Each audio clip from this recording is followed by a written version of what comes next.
This is so weird. Oh yeah, hello green. Yay, hi. Yeah, you're green. D. No, wait, that was another color. Not a call. Yeah. Don't make them change channel. Come on. Okay. Cool. Hello, everyone. Hello. Welcome to Portable Material. Today, we're going to deep dive into Flutter because we really like Flutter and we really like how it works. Yep. And I think it's really interesting to see. We're going to see a comparison with what you know probably already from our previous talks about Android. And we're going to see how it compares to Flutter. So it would be even better if you did change slide. Huh. Yes. Technology. How does it work, right? We only have one slide. Okay. No, we don't. Here we go. So we're going to start with some Amarcord. For those who don't know, Amarcord is a Fellini movie. It means I remember. Just because someone doesn't know. So we are here today. And we are in Turin, and it's April 2018, and well, in a couple of weeks there's going to be Google I/O, and I'm sure we're going to see a lot more new things coming. Also for Flutter, there's like 10 sessions for Flutter, which is really exciting. 10 sessions? 10, yeah. I mean, I might not be able to count, Yeah, but amazing. and how did we get here? So there's been a lot of attention about Flutter over the last year or so. So a year-ish ago, me and Eugenio were on this stage, well, physically in another location, but at the same conference. And we were talking about an introduction to Flutter. We had been looking at Flutter for a while, and we decided to do an introduction because we felt like it was time. But there's a warning. We are a bit boring because today, as I mentioned, we're going to be talking about Flutter again. But why are we talking about Flutter again? Why is it a relevant topic? Well, it's because it's going mainstream. Like you will have noticed over the last year or so. Thanks to us. Yeah, definitely, thanks to us. Over the last year or so, you will have noticed that Flutter has shown up in a lot more places. The mind share in the developer community has grown a lot.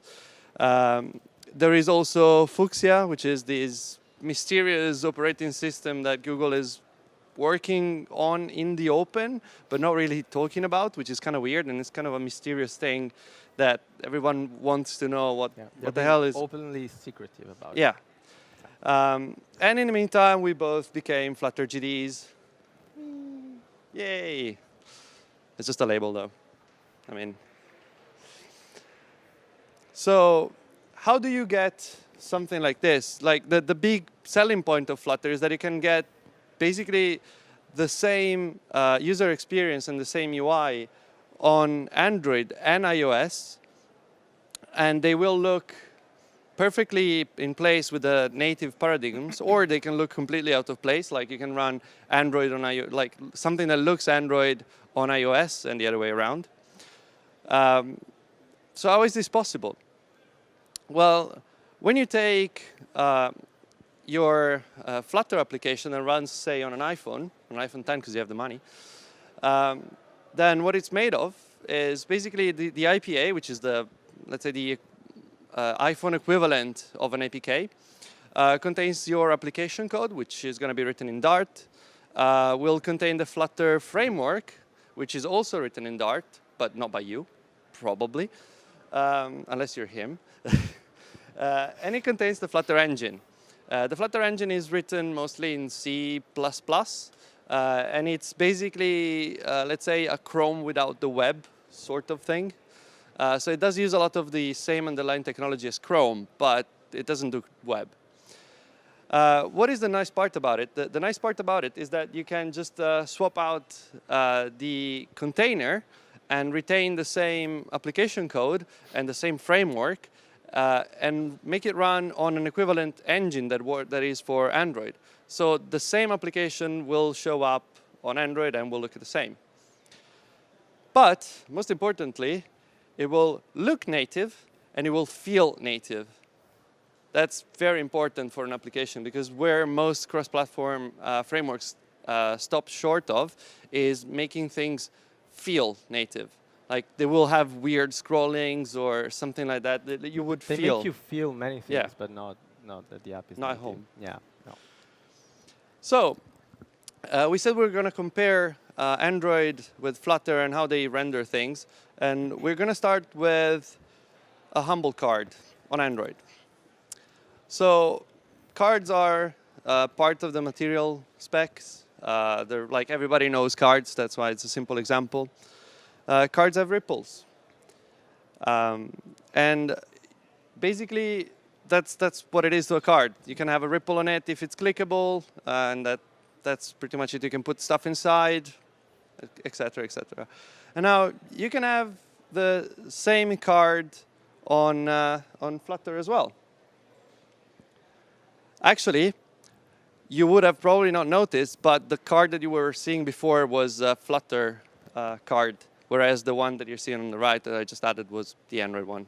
Haha, we did it again. I'm John Oliver. So, let's see how things work on Android. First of all, we need to forget about KitKat and lower, because in KitKat there's no way to make ripples, there's no way to make rounded corners, and there is no way to have elevation and elevation shadows. Actually, the first two is not strictly true. You can have them, but performance is going to be horrible. And that's the big change in Lollipop, was to make things work in hardware so that it could be accelerated. But there's no way you can do elevation and shadows properly on KitKat. But, as we said, there's a rule, number one of computer graphics: fake it till you make it, look convincing. That's So, what we do all the time. exactly. That's what we do in slides as well. For the intent and purpose of this talk, we're going to be stuck with MinSDK version 21, which means Lollipop and later. You could technically achieve most of the things on previous versions of Android, like what the support library does. For example, it creates shadows for cards by using gradients and drawing things by hand, and it's very painful and slow, but it kind of looks okay. So again, fake it till you make it. The first step, the first layer that we encounter as we're developing an Android application is the view layer. In our case, we start with the background. So the background for the card is the rounded rectangle that is white. It's a drawable. Specifically, it's a shape drawable. Actually, no, it's a gradient drawable. It doesn't have a gradient. It's all about the stroke. For some reason on Android, if you want a shape that has a stroke, you need to use a gradient drawable, not a shape drawable. Naming is hard. Yeah, naming is really hard. We know. But we're digressing. But we know we love digressing, so let's digress some more. On Android, things work based off of render nodes. Basically, let's oversimplify and say that a render node is an atomic unit of graphics and rendering. It is not a simple atomic rendering of unit, so it is not just the one thing, but it can contain a draw operation or maybe more draw operations, and it can contain transformations and so on and so forth. Everything that the GPU can understand, basically. When you have a view, you have a bunch of render nodes, because a view has like a render node for the background, the main render node, which is where the actual content goes onto, and so on and so forth. Once a view has created all these render nodes, everything gets compiled into a display list. Now, when I'm talking about render nodes and display lists, those are internal APIs in the Vue framework. They're not accessible to you. Probably they will, if you try to do things with them, they will break, especially on P. Not that we tried. Yeah. No, Facebook did with Litho, and they disabled it after because it was causing problems. Yeah, so you probably don't want to do it. So when you do your drawing in Android, what you see is just at the surface, is just a canvas. And the canvas is just a wrapper API with a thin layer of code that just goes and calls down to native code. But that's just not true, because internally, everything gets compiled. Every draw operation you make on the canvas will get compiled into a render node, which is basically, let's say, you tell the canvas, do X, and the framework will take this action, X, and any transformation you have on the canvas, and pack it up as a render node. And then when you're done drawing, you will have compiled a list of render nodes that goes into this playlist. Now, our shape drawable, You should probably say why they do this. because it's faster. Yeah, and also But like if you need to invalidate something, you don't need yes. to rebuild everything, just a portion of the subtree that you invalidated. So. Right. And a few things like transformations, like if you need to just move an entire subtree, Yeah. so much cheaper to do that way. Because you can have the GPU do it for you instead of doing it yourself. Our shape drawable, or actually not shape drawable as we have seen, will sit in one of the render nodes. As I mentioned, the background has got its own render node, so that's where the background lives. After that, we move to the render thread. Just to be careful and explicit, there is no drawing being made so far. Like nothing has been drawn to the screen yet. Android has a model of deferred drawing. So as I mentioned, everything you do on the canvas doesn't actually go to the screen. It goes into this list of render nodes. I'm stressing this because it's very important, because we'll see the difference and the similarities later. So it's really important that you follow this through. The views, as they draw themselves, they compile a display list. And then the display lists are sent to a separate working thread, which is called the render thread. Now, the render thread is basically just a big thing that lives on, and it gets injected display lists, and the display lists go in the render node and in the render thread, sorry, and then the render thread will. Well, it doesn't actually still draw to the screen, because that would be too easy. But what the render thread does at that point is it sends stuff down to the native layer. So far we've been in Java, in the Android framework, pure Java. Everything is cool. Now we are crossing the barrier, and we're going to native, where we end up on a canvas. But it is not the same canvas as before. This canvas is a false friend, because it's the canvas from hardware UI. What is hardware UI? Since Honeycomb, Android has used, let's say, a hardware accelerated renderer. Android was born with Skia as its rendering engine, and we're not going to spend too much time talking about it yet. But basically, back in the day, Skia was only able to draw things in software. So when they wanted to move to Honeycomb and to support tablets, it was clear that CPUs would not have enough power to draw the actual UI components for a big screen such as tablets. Too many pixels. Too many pixels, yes. Pixel pushing is hard. Yeah. So what they did is they looked at Skia. Skia back then didn't have a way to do rendering in hardware. So instead what they did is basically they re-implemented a Skia-compatible rendering engine that is called hardware UI that still to date sits underneath the Android view framework. And it's really important to stress it is not Skia. There is, starting Oreo, there is a developer option that you can toggle that allows you to pick if you want to use the hardware UI rendering engine or Skia. Because Skia, in the meantime, has created a hardware-backed rendering pipeline. And now you can choose which one you want. But I don't think it's enabled by default in P. I haven't had a way to check yet. By the way, this is what Chrome uses. Yes. Like on desktop. And yeah, the Skia 3D, the Skia hardware-based rendering UI is what, rendering engine is what Chrome uses on desktop. So yeah, you can pick and choose, but it's like even if you select Skia, it's supposedly not completely replacing hardware UI. They do different bits together, so you don't use some bits of hardware UI anymore. You just delegate that to Skia instead. I guess the reason is that they didn't want to keep supporting a completely separate rendering engine, and I can see Android over time. This is pure speculation, but kind of makes sense that they would ditch Hardware UI and replace it completely with Skia. Maybe, I don't know. I'm sure Romain will complain about this. You can just invent Forward-looking a new statement. OS Yeah. instead, you know. But then we are finally at the level where the canvas is actually doing some drawing. So we've been down 3 levels, and at this level, in native code, the canvas finally instructs the GPU, and the GPU produces pixels, colored pixels. Oh, and one more thing. Yes. On all these levels, the only place you could touch anything was at the very, very top. Yes. Like, as I said, everything, as soon as you leave the view framework, like the view extends view, you're done.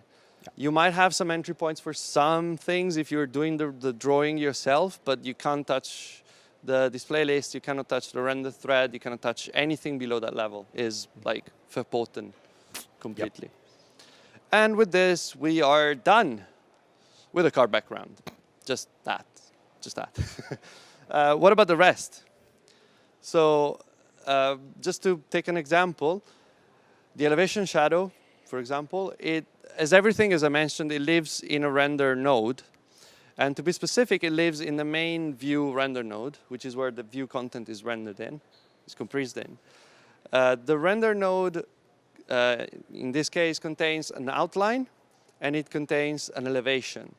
The outline is basically the shape of the view, which is normally by default is a rectangle, or it's missing. And if you use a shape drawable, it will take the shape of the shape drawable. If your background is a shape drawable, then it will automatically get the shape out of that. But if you use a bitmap, for example, it doesn't know to extract the shape of a bitmap, so it's going to think it's a rectangle. And if you try and do a fab with a bitmap as the button, you will see that it has a square elevation shadow. That's why. The outline can be customized. There is an outline provider class that you can use. That's one of the few hooks into the low level that you have. Outlines must be convex shadows. There's a few built-in ones, and you can pass in paths as well, but they must be convex. And then everything goes to this Transformers-like sounding class, which is Shadow Tessellator. It's like some very low-level C code that lives in hardware UI that will simulate the area shadow that is used by the material design specs to draw the actual shadow at the point. Yeah. And that goes for every single thing you draw. Everything, everywhere. I want to say, so the shadow is actually not like a drawing operation. It's like a special property on the render node, like an exception of... The canvas doesn't know anything about it. Yeah. Like the Android canvas doesn't know anything about it. It's just hardware UI kind of knows how to draw a shadow for elevation. But that's why you cannot touch it in any way. You get what you have because it's too much down the line to be able to hook into it in any way. So that was really for Android. Like, I'm not going to go on and repeat the same thing for everything, but just to make you appreciate how complicated and complex it is to draw anything on screen on Android in general, well, in any framework, but on Android in particular. So that's it. And then at this point... Oh, thank you. So let's go back. Remember what we've seen, but also forget completely about it, because we're going to talk about Flutter now. So Flutter is different, because as we said, like it's almost like a game engine. So on the supported platforms, which are API 16 for Android and 32-bit 60, or both. Actually, you're right. Still work in progress for both 32 bits and x86 on Android, but still. If you can run it, which you can on many platforms, then it will run the same on all those platforms. So for Android, for example, there's no difference in whatever version you're using in theory. And so what you get on all supported platforms is you get ripples. It's called Inkwell. It's a special widget. You get non-rectangular clipping, efficient. You get elevation. Anywhere, on any level. And it's like real elevation. It's not like images or any tricks. And so you do get all the good stuff that in theory it's only available from Lollipop onwards.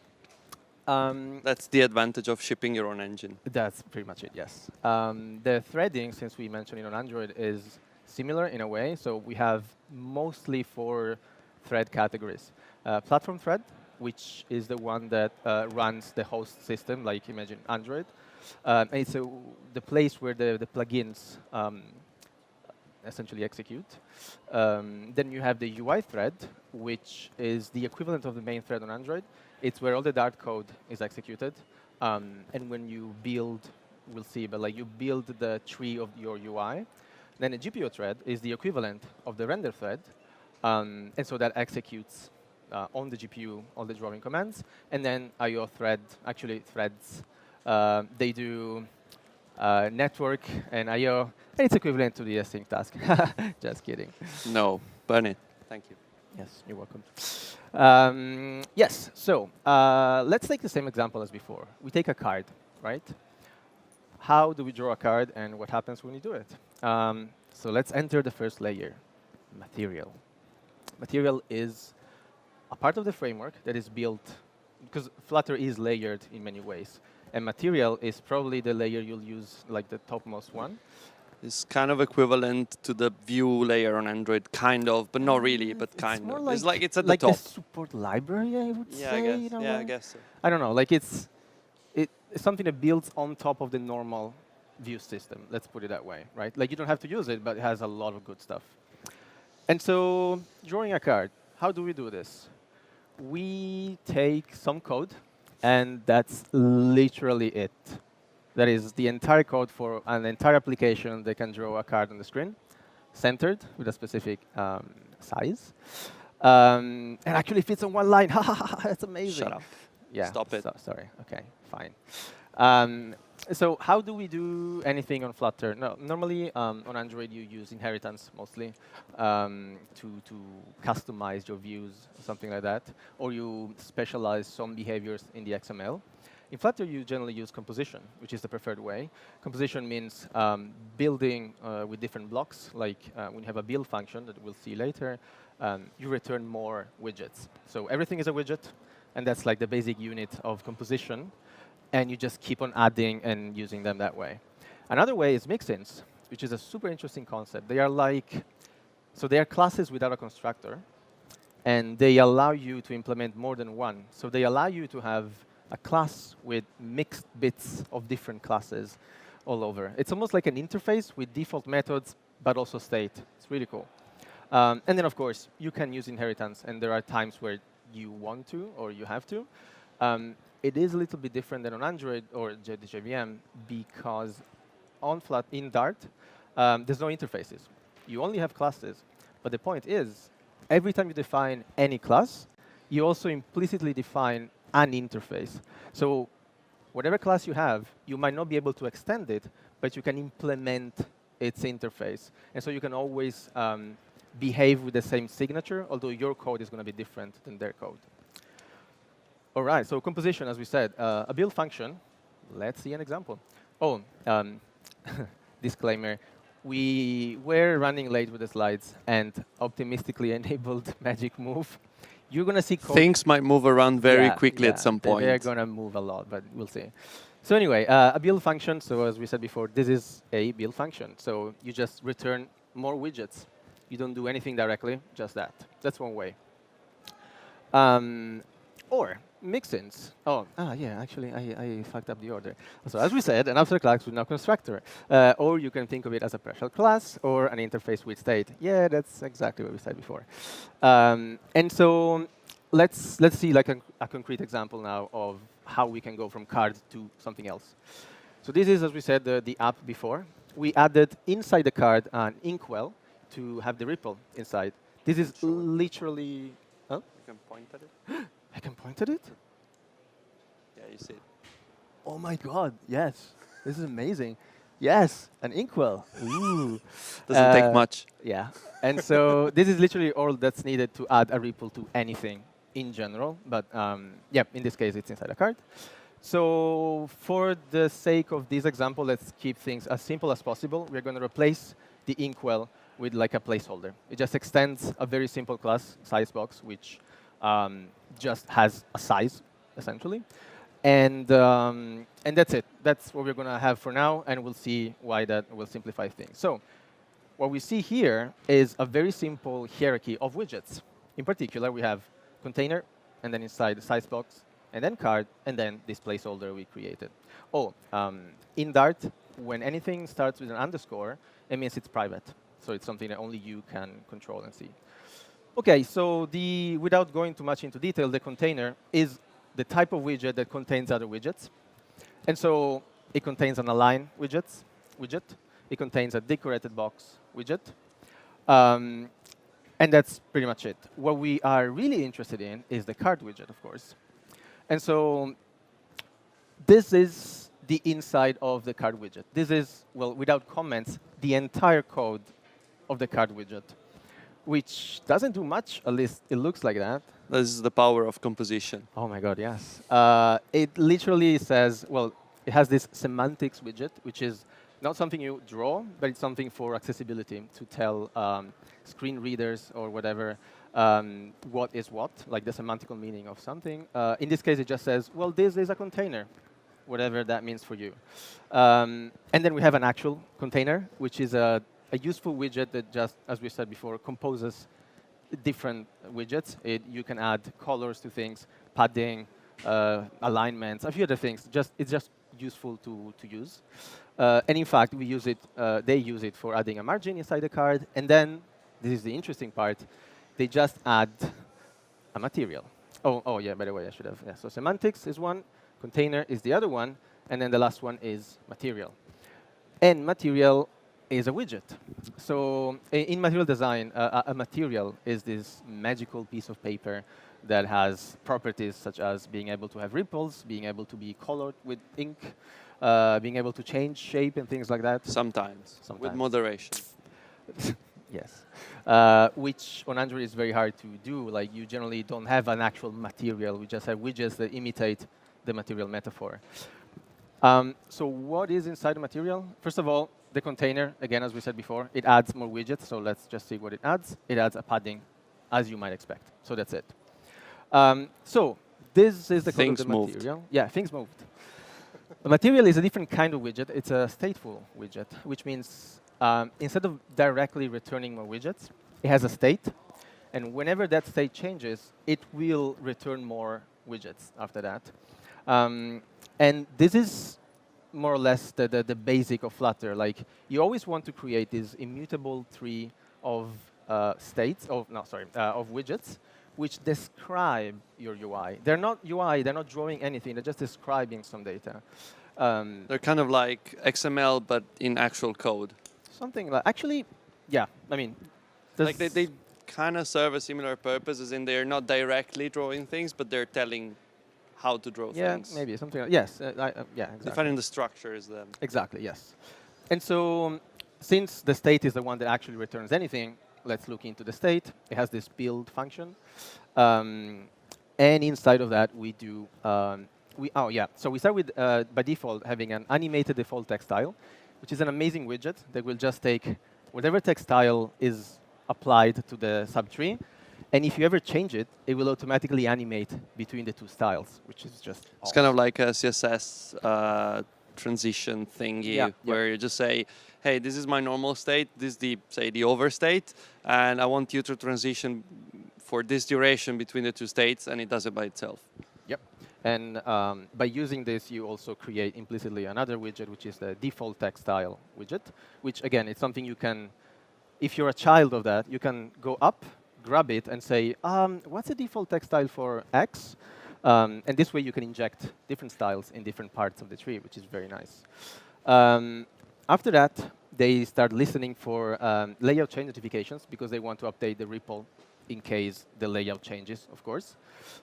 Sort of an implementation detail, but it shows how easy it is to just listen to events and proxy that information to your children or whatever. And in fact, the next step is having this ink features, which is like a private class of the material widget. And it's the thing that draws the ripples, which the reason why we simplified before is that this would have created a lot more children, which we're not really interested in. We only want to see the shadow. But just so you know, it is there. And then we have a material interior, which we forgot to show. But it's the last piece that gets added, returned from the build function. And this is a different widget that draws the contents of a material widget. Um, and so let's see how that is. It's an implicitly animated widget, which is just like the animated text, automatic animated text. You just give it your properties. You give it a way to go through your properties, and it just automatically like tweens. Yeah, It's a does the technical term. tweening. Yeah. So it interpolates between property A, the same property, but state A, state B, automatically for you. You can specify curves, whatever you want. It's really cool.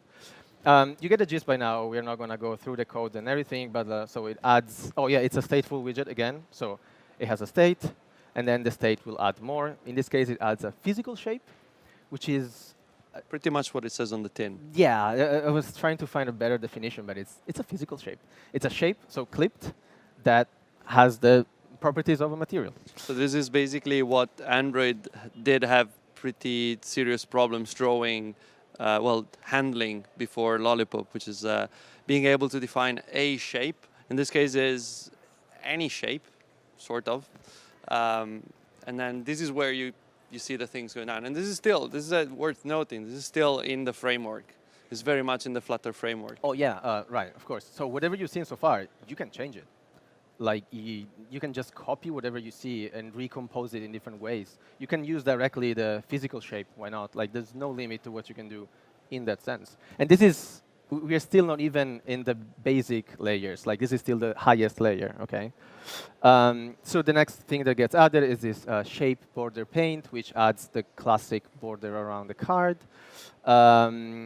And that one as well adds custom paint, which, as you might imagine, is something that gets handed a canvas, and you can directly do any custom painting you want. It's basically a widget that has the on-draw equivalent for Android. The API in there is pretty much the same as Android as well. Yeah, which again is very, very easy to use. If you've ever done any drawing on Android, it's pretty much the same. So this is the final widget hierarchy. So the piece of code we saw before creates this for you, right? But what is this? Like, what does it mean? What does it draw? We haven't seen really any drawing code so far. That's because we are not drawing here at all. Again, the power of Flutter is that you end up recreating this many, many times. You always just declare what you would want to build as if you were drawing it the first time. The system, what it does for you, is that it takes this hierarchy, compares it to the previous one, and decides what actually changed in order to really draw something. But we're going to see better how that is handled. So let's remove the placeholder, because it was just there to show you how the end contents get wrapped along the way, so we can remove that. And finally, we can draw a line between what is the material layer and what is not. In this case, the things you see highlighted, those are part of the material layer. Everything else is part of the basic layer, which is widgets. Yes, but what did you say? Yeah, I just wanted to say that, as you can see, like what the material framework does in Flutter, you can do yourself. You can take the widget framework and inject your own pieces where you need them to create whatever you want to do. Oh, yeah. And so going back, so this is our hierarchy, right? This is the widget class, like the basic widget class. What it does, among other things, but most interestingly, it does this create element. And elements are the glue between widgets and the next layer, which is render objects. Elements are the thing that is responsible for keeping track of when widgets change, should I update these properties or not? And actually, we've seen elements, they were there all along, the whole time. And they are this build context that you often see when doing build functions. So one classic example is, this is a build function. So you have this my app, which you run directly. It's a stateless widget, so you directly return whatever in your build function. We pre-create some widgets, which, again, they are immutable in general, so you can just have them static. You can reuse the same widget a million times. They're just a configuration. So they will get inflated into something else, but they just mean, please do that. They don't actually contain any state themselves. So what we do is that we create a material app, which is just a shortcut for creating an app that looks material, a scaffold, which is this body that contains like the app bar and a few other things. And then we just center, we add one button and say, when you click it, please show a snack bar. Now, in order to show a snack bar, you need the element or the build context of the scaffold, because the snack bar is showed inside the scaffold. But the point is, if you use this context that you see here, the one in this build function, that's not the context of the scaffold, because the context is the parent of whatever widget you're in. So that context is going to be the parent of the My App widget. And so if you really want to grab the one from scaffold, what you will need to do is this. So you create a builder, which is another widget that just allows you to return more widgets through a function instead of having to create an external widget. This way, we get access to another context. And keep in mind that every widget has a context, whether you can access it or not. They all have one.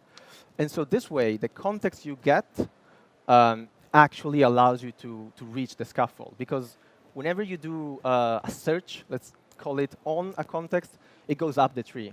And so if you are not a children of the scaffold, like if your context is on the, one of the children of a scaffold, you'll not find the scaffold and you won't be able to do it. And so this way, it works, and that's why. So next, oh yeah, so what do elements do? A few things, but mostly, again, the interesting part is get render object. So elements are also tasked with creating the render objects, or at least exposing them. It's often the widget that decides how to create a render object and proxies it through the element. And this takes us to the next layer, which is the rendering layer. Now, the rendering layer is much more similar to Android. Imagine having this mutable constructs, like the views on Android. Every time you change something, you're probably going to end up drawing something on screen. That's how it is. And they're much more, like, much heavier than before, because widgets are really, really light. They're meant to be recreated every single time, while render objects are meant to stay there and just, be updated and be kept in sync with your state. They do a few things, again, like they handle layout, they handle inputs, they handle clipping, everything. So in a way, they're almost more similar to a render node than a They're view. quite similar. Yeah, because they go really low level if you want. Very few parallels in there that are. And again, here you have like this create render object and update render object. This is the thing. Like, for example, this is a physical shape. It's one of the widgets we have seen. In here, this particular type of widget only exposes one child, and it allows you to create directly a render object. And you decide how to keep it updated. You decide what it means when a new widget is created of the same type, what it means to update that information there.